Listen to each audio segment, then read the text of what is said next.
Hey guys, sorry I haven't uploaded any videos in some time now. I have recently just got married and was out of the country for a few weeks there. And then shortly after getting back from all the chaos that is getting married, all the organising and all that good stuff, I went into surgery to have my tonsils removed. So not really been able to do much talking, hence why not many videos.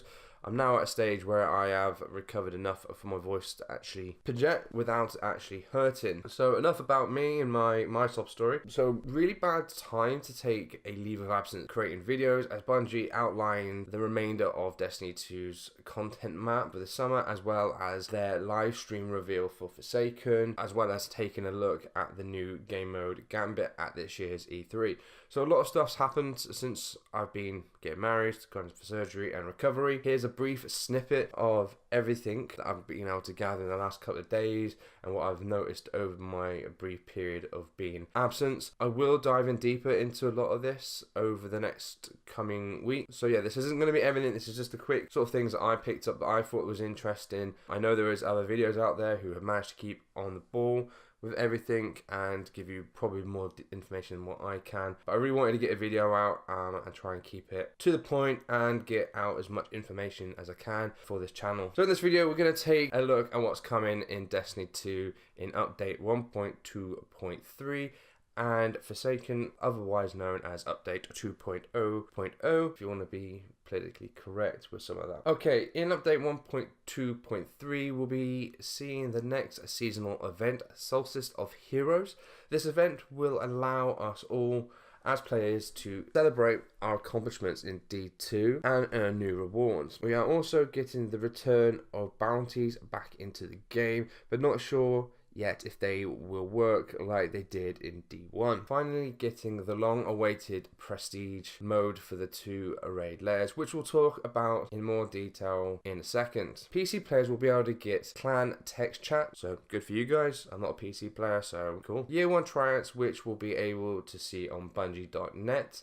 Bit similar to how the Grimoire used to work in D1. Bit annoying that we have to use it on the site. One day we might be able to see it in game. I didn't mention anything to do with Crucible in that list. I know on the roadmap it does state a few things changing on Crucible. But in this week at Bungie, there was a little bit more detail outlined in what's coming to the Crucible. For instance, quick play, increasing player configuration to 6v6 and updating the playlist description. They're removing Primacy from the pool of available game modes and will be adding Supremacy to the weekly featured playlist, updating Supremacy to 6v6 and have a win score of 150. Control will be getting some changes to the scoring as well in the quick play playlist. Control's win score has been increased to 150 and control zones will all be neutral at the start of. Clash is also getting an increase when it comes to the win score, which will be increased to 100. So all this is going to be good because obviously we're going to have more players in the game, so we kept the scores at the same.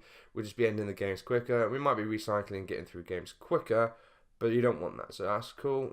They're doing some nice little changes there. They're also making some changes to a Valor rank and allowing you to kind of earn Valor rank from additional playlists, such as Competitive, Crucible Labs, Iron Banner, and Trials of the Nine. I'm really glad about this because I thought it was a little bit weird, especially coming around to Iron Banner and Trials of the Nine. So Valor rank is going to have a little bit of changes to it as well. So, for example, when joining a match in progress, your Valor rank win streak will be protected, meaning if you lose, no penalties will be incurred to your Valor win streak. If you win Valor, on the other hand, your win streak will increase. Players playing competitive mode will now be matched using their glory rank, meaning opponents will be similar rank to you, and the higher you climb, the tougher the opponent. So that's a nice little touch, might make me want to play it a little bit more. In update 1.2.3, Bungie has finally releasing the launch of the prestige versions of both Aspire of Stars, Eater of World raid layers. Prestige raid layers use new activity modifiers and a new system created loadout challenge you in new exciting ways each week.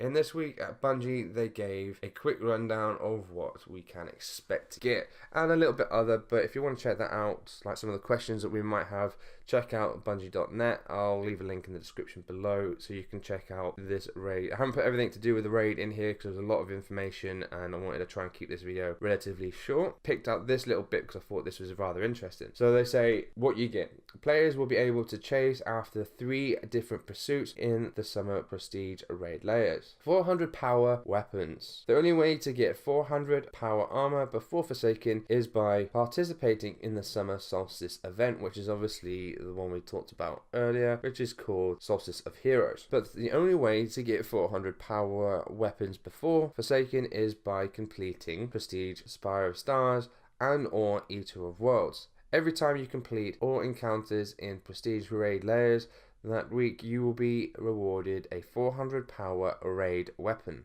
This can be any raid weapon from Destiny 2, not just weapons that drop in the raid layer. Raid armor ornaments. Each prestige raid layer has its own set of unique armor ornaments. Exotic Masterwork Catalyst. Both raid layers have a Masterwork Catalyst that can be found only as rare drops in the activity. So yeah, that's exciting because that'll be the first time we get anything close to that 400 power. They announced it recently to say, well, to give you kind of a little bit of a step up in the power levels, that you'll be able to kind of reward yourself with 400 power, which has been very good, especially if you're going to try and get to that max power, which has been confirmed that max power in Forsaken will be 600, and that's going to be a hell of a grind. Moving on to other news, Game Informer has exclusive rights for the month of August when it comes to Forsaken, detailing how exactly Bungie will improve the game, and also go into more detail about what we can expect to see in Forsaken. Game Informer will be taking a deeper look at how Dreaming City will act as a hub for Destiny 2's endgame, the story behind Forsaken, new enemies and bosses, and it will take a deeper look at Gambit, another new multiplayer mode yet to be announced, and of course a inspection of brand new exotic weapons and all new supers. We'll be getting 3 new supers per class, so that brings us to 9 new supers around the board. I'm looking forward to that because if we take a call back to the Taken King, we got 3 new supers, 1 per class. There was a little storyline behind each super, so hopefully we get something very similar when it comes around to acquiring these new supers. Hopefully it's not going to be laid out in the same way they did at the start of vanilla Destiny 2. Let's take a look at the teaser trailer Game Informer released on what they're going to cover in the month of August.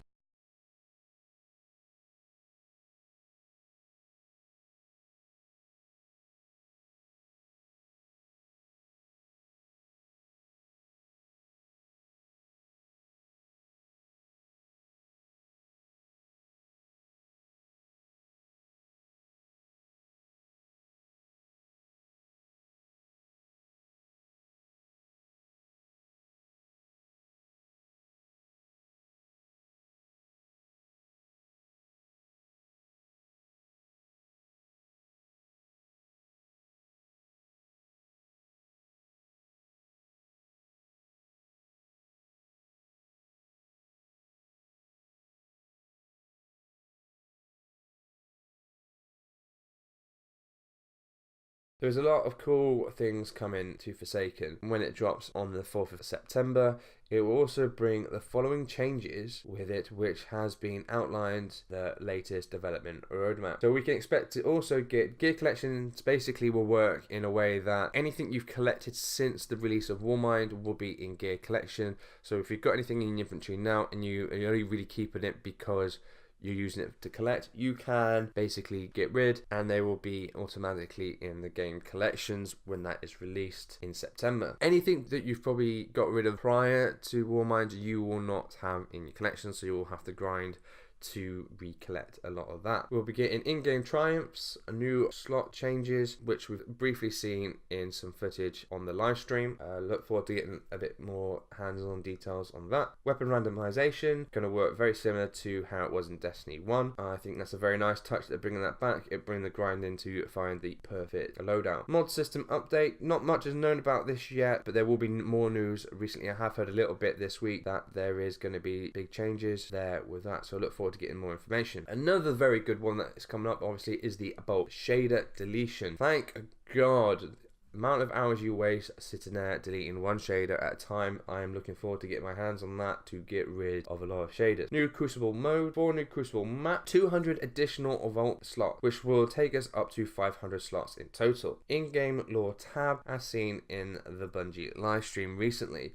This is something also very good. I don't know if you've seen the video Byf done several months back explaining how Bungie could integrate lore into the games tab, a bit like where we have at the moment when you go in and look at your Guardian and we have clans and infantry and stuff like that. So that's very cool. New bounties that will be coming out as well. Power will matter in Iron Banner and Trials. Thank God, no more mixed match power levels throughout Iron Banner. And then they state there are more to come. Okay guys, that's going to be it for this video. I want to leave it there because I wanted just to get a video just to say, hey, I'm back. This is kind of the stuff that's kind of happened whilst I've been away, and I'm looking forward to getting into more depth as more information is released by Bungie and by the looks of it, Game Informer. So in the coming months, we've got a lot of things to cover, and so it's going to be a busy time ahead. So anyway, guys, it has been a pleasure as always. If you've enjoyed this video, please leave a like, and if you want to see more, then hit that subscribe button. But to be truthfully honest, just having people watching my videos is, you know, it is the best feeling in the world when you start seeing their numbers go up. So just for the fact that people watch the videos, I much appreciated. But anyway, guys, I have been BlazeThrough Gaming. I am back, and I will be releasing more videos in the future. Also, I'm not just going to be sticking to Destiny 2. I'm very interested in Anthem and both the Division 2, which was showcased at E3 this year. And yeah, I'm gonna get some more information on that. I am not too savvy with a lot of the information with Anthem, and same with Division. I've spent a bit of time away from the Division, but I want to get back into it. But anyway, this is a Destiny 2 video. With that all said, look out for them as well if you are a fan of that. I'm gonna get them out hopefully in the next week or so when I have a bit of time. But anyway, guys, I'm going to leave you there. It has been a pleasure, and I will catch you all very shortly for some more Division 2 news. So until then, bye for now.